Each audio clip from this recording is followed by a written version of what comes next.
Foundation के YouTube channel पर।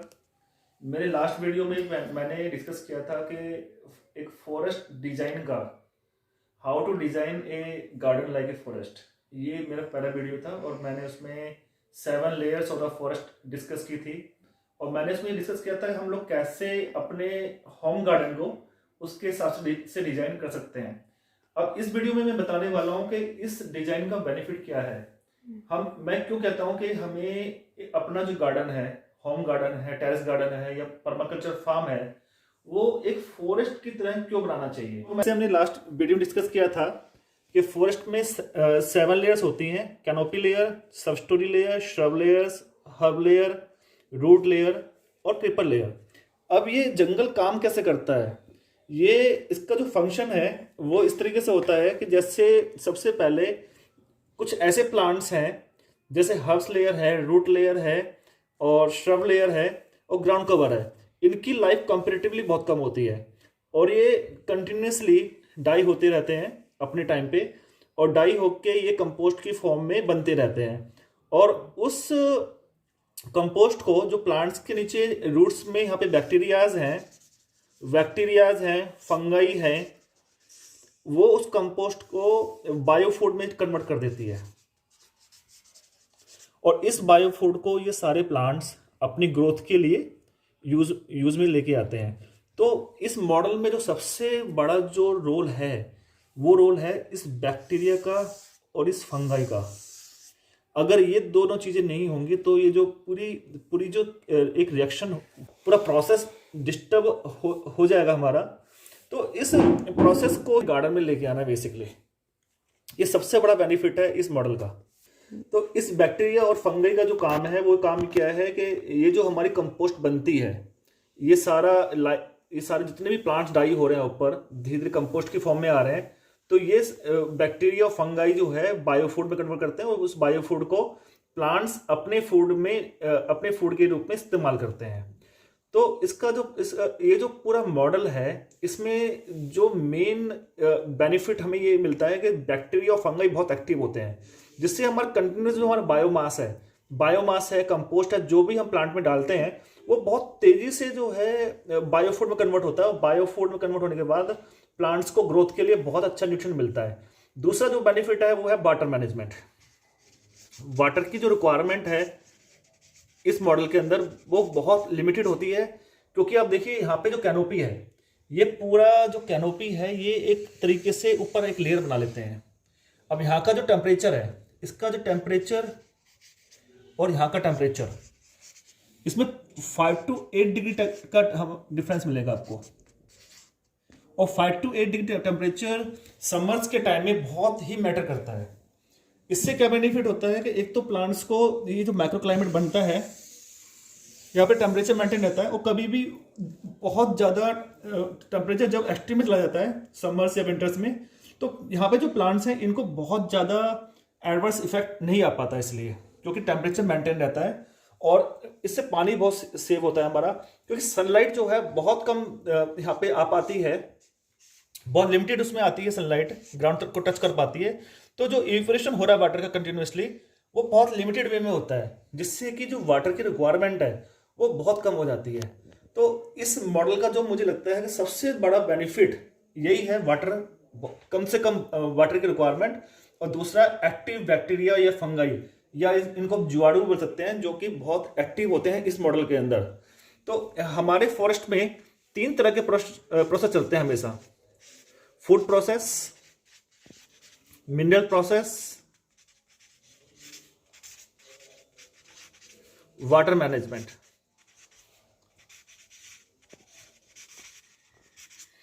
तो मैंने आपको बताया फूड प्रोसेस क्या है। फूड प्रोसेस है जब ये हमारा पूरा प्रोसेस हो रहा है, क्योंकि ये सारे प्लांट डाई हो रहे हैं, और जो लाइफ स्टॉक होता है जंगल के अंदर, जंगल में जो जितने भी जंतु रहते हैं, जानवर रहते हैं, उनका जो वेस्ट होता है वो सारा ही बायोफूड में कंटिन्यूसली कन्वर्ट हो रहा है। उसको हम फूड प्रोसेस बोलते हैं, जो कि सेल्फ सस्टेनेबल है फॉरेस्ट के अंदर, उसमें कोई किसी का इंटरफेरेंस नहीं चाहिए। दूसरा minerals process. Mineral process means कि इसमें फॉरेस्ट के अंदर कोई भी बंदा जाके फर्टिलाइजर नहीं डाल रहा, कोई भी एक्स्ट्रा जाके हेल्प नहीं कर रहा उसको, जो भी कुछ है वो सेल्फ सस्टेनेबल है। जितने भी मिनरल्स प्लांट्स को चाहिए, प्लांट्स को लगभग 108 मिनरल्स की जरूरत होती है, और सारे मिनरल्स प्लांट्स को इसी मॉडल से मिलते हैं। तीसरा वाटर मैनेजमेंट। हमारे अर्बन फार्म में सबसे ज़्यादा जो आज के टाइम में चैलेंज है वो है पानी का, क्योंकि हमारे पास जो वाटर है वो बहुत लिमिटेड है। और आप देखिए गर्मी में मैंने देखा है जो गार्डनर्स हैं वो 2 टाइम दिन में पानी देते हैं पौधों को, तो कितनी पानी की वेस्ट होती है। तो हमें इस मॉडल पे जाने की ज़रूरत है, क्योंकि हम बहुत सारा पानी भी सेव कर सकते हैं। तो अब मैं आपको बताऊंगा आगे कि हम लोग अपने घर में जो गार्डन है, या हम पर्माकल्चर फार्म को जो डेवलप करने की सोच रहे हैं, या हम लोग अपना एक टेरेस गार्डन बनाने की सोच रहे हैं, तो उसको हम लोग किस तरीके से डिजाइन करना चाहिए, तो मैं आपको बताता हूँ। तो हम कैसे अपना गार्डन फॉरेस्ट का डेवलप करेंगे अपने घर पे या कहीं पे भी, कि मान लिया ये ग्राउंड है हमारा, इसको हम सरफेस लेवल मान लेते हैं। तो सबसे पहले हम लोग कुछ बड़ी हाइट के प्लांट लगाएंगे, और जब भी हमें गार्डन अपना डिजाइन करना है तो उसमें हम लोग कुछ ऐसे प्लांट्स लेंगे जो कि फ्रूट ट्रीज हो, कुछ फ्लावर्स के प्लांट्स लेंगे, कुछ ऑर्नामेंटल लेंगे, और कुछ हमारे वेजिटेबल्स प्लांट्स लेंगे, और कुछ उसमें पेरेनियल्स भी होंगे जो कि पूरे साल चलते रहते हैं प्लांट्स। इस तरह का हम लोग डेवलप करेंगे। सबसे पहले हम लोग हाइट के प्लांट्स लेंगे। इसमें पपाया भी हो सकता है, पपाया है, बनाना है, या कोई फ्रूट ट्री है जिसकी हाइट 10-12 फुट से ऊपर जाती है। 10 to 12 फीट प्लस का जो प्लांट है, ये हमारे कैनोपी लेयर की तरह काम करेगा। फिर हम लोग इससे छोटे प्लांट्स लेंगे, छोटे ट्रीज लेंगे, जो कि हमारे दूसरी लेयर काम करेगा, सर्च ट्रीज का। ये हमारा जो सहजन है, या हमारा अमरूद का प्लांट है, गोआवा प्लांट है, या हमारा अनार का प्लांट है। तो इस ऐसे प्लांट लेना है जिसकी हाइट हमारी आप ले सकते हैं 6 से 10 फीट के आसपास हमारी इसकी हाइट जाती है प्लांट से। इसमें बहुत सारे ऑप्शन हैं हमारे पास। फिर हम लोग नीचे छोटे छोटे जो झाड़ियां हम लोग, जैसे बेर की झाड़ियां हैं, वैलीज होती हैं हमारी, इस तरीके के हम लोग लेंगे श्रब्स। और हमें, क्योंकि जब भी हम लोग गार्डन बनाते हैं तो हमें अपनी जो हर्ब्स हैं वो भी अपना घर के लिए चाहिए हमें। तो उसमें अश्वगंधा है, बेसिल है, और लेमन ग्रास है, ये सारे हम लोग यहाँ पे लगा सकते हैं इसमें। तो इसका फायदा क्या है हर्ब्स का, कि जब ये डाई होके जब कंपोस्ट में कन्वर्ट होता है तो प्लांट्स को अब नेचुरली डिसीज मैनेजमेंट के लिए हर्ब्स मिल जाती है, मेडिसिन मिल जाती है। तो ये प्लांट्स की मेडिसिन है बेसिकली। और फिर ग्राउंड कवर। तो ये तो हो गया हमारा जब हम लोग अपना गार्डन एक जमीन पे बना रहे हैं, हमारे पास लैंड है और लैंड पे हम लोग डेवलप कर रहे हैं। अगर टेरेस गार्डन है हमारा, तो टेरेस गार्डन में क्या करना है, टेरेस गार्डन में हम लोग पॉट्स लेंगे, पॉट्स में हम लोग सारा डिजाइन करेंगे इस तरीके से। और यहाँ पे कर रहे हैं पॉट्स के अंदर, तो पॉट्स में क्या ध्यान देना है हमें, कि पॉट्स में हमें कंपेनियन प्लांटिंग करनी है। एक ही पॉट के अंदर हमें 2-3 प्लांट लगाने हैं। जैसे मान लिया हमने मैंगो लगाया, पपाया लगाया, तो पपाया के साथ, क्योंकि पपाया को कम पानी की रिक्वायरमेंट है, तो हमें देखना पड़ेगा इसके साथ कौन सा प्लांट लगाना है। तो हमें कंपेनियन प्लांट के कंपेनियन को का जो सिद्धांत है उसको फॉलो करते हुए हमें एक ही पॉट के अंदर 2 से 3 हमें प्लांट लगाने हैं यहाँ पे। और किसी भी पॉट की जो सरफेस है सबको मल्च करके रखना है, कवर करके। तो इस तरीके से हम लोग जब करेंगे तो हमारा जो टेरेस का जो हमारा क्लाइमेट बनेगा वो लाइक ए फॉरेस्ट बनेगा हमारा। तो एक पूरा माइक्रो क्लाइमेट आपके टेरेस पे भी डेवलप हो जाएगा। और मैं आपको बता दूं कि जो प्लांट है इसकी जो 100% फूड की रिक्वायरमेंट होती है उसमें से 98.5% की जो फूड की रिक्वायरमेंट है वो प्लांट एयर से लेता है, यहां से, इस माइक्रो क्लाइमेट से।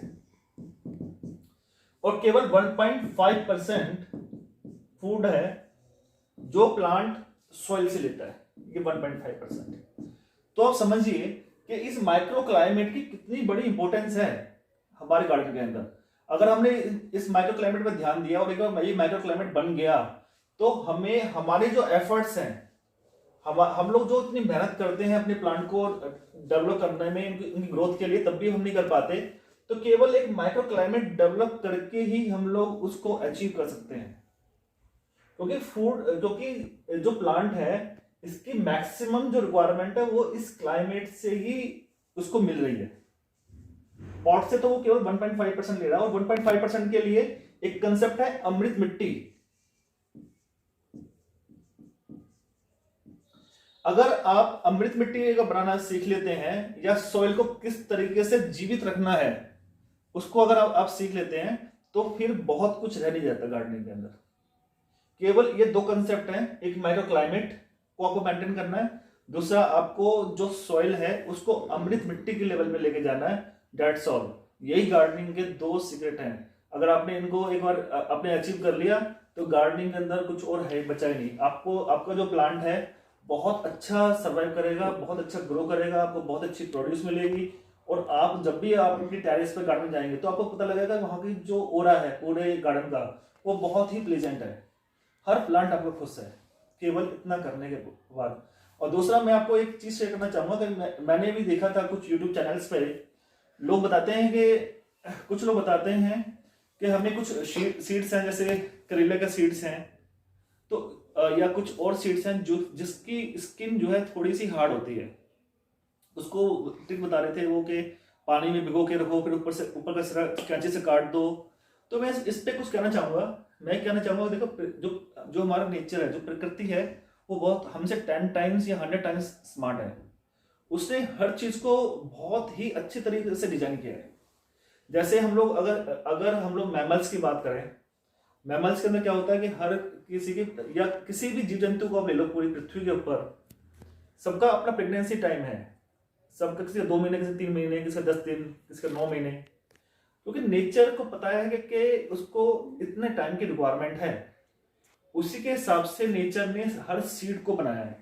आप देखोगे किसी सीड का जो छिलका होता है, जो कवर है, बहुत पतला होता है, जो कि 2-3 दिन में जमीन हो जाता है, और किसी सीड को महीनों लगते हैं, क्योंकि नेचर को पता है कि जो उसमें से बच्चा निकलने वाला है, छोटा बेबी प्लांट निकलने वाला है, उसको इतना टाइम डेवलप होने के लिए, अपने आप को उसके लिए तैयार करने के लिए चाहिए, तभी उसने उस कवर को उस तरह बनाया है। लेकिन मैंने देखा कुछ चैनल्स को, मैंने देखा, तभी मैं आज यहाँ पे बोल रहा हूँ कि आप शॉर्टकट मत अपनाइए इस गार्डनिंग के अंदर, क्योंकि वो कहाँ पे इफेक्ट करता है, वो इफेक्ट करेगा जब आपका प्लांट बड़ा होगा, तो उसमें जो डिजीजेज आएंगे, पेस्ट बहुत सारे आते हैं उसके अंदर, क्योंकि प्लांट अंदर से मजबूत नहीं होता। आपने शॉर्टकट अपना के उसको जर्मिनेट तो जल्दी कर दिया, लेकिन उसके अंदर वो ताकत नहीं आ पाई जो ताकत उसके अंदर होनी चाहिए। तो डिजीज बहुत ज्यादा लगेगी, पेस्ट बहुत ज्यादा आएंगे, पॉलिनेशन नहीं होगा उसके अंदर। जब फ्रूट्स की बारी आएगी या फ्लावर्स की बारी आएगी, फ्लावरिंग नहीं होगी, फ्रूट्स नहीं होगा, तो क्या फायदा उस जर्मिनेशन का? क्या फायदा जो 2-3 दिन पहले आपने ले ली? इससे अच्छा है 2-3 दिन बाद जर्मिनेट होने दो, उसको आराम से होने दो, और उसका जो नेचुरल टाइम है उसको लेने दो, तब आप देखोगे वो बहुत सुंदर प्लांट के अंदर डेवलप होगा।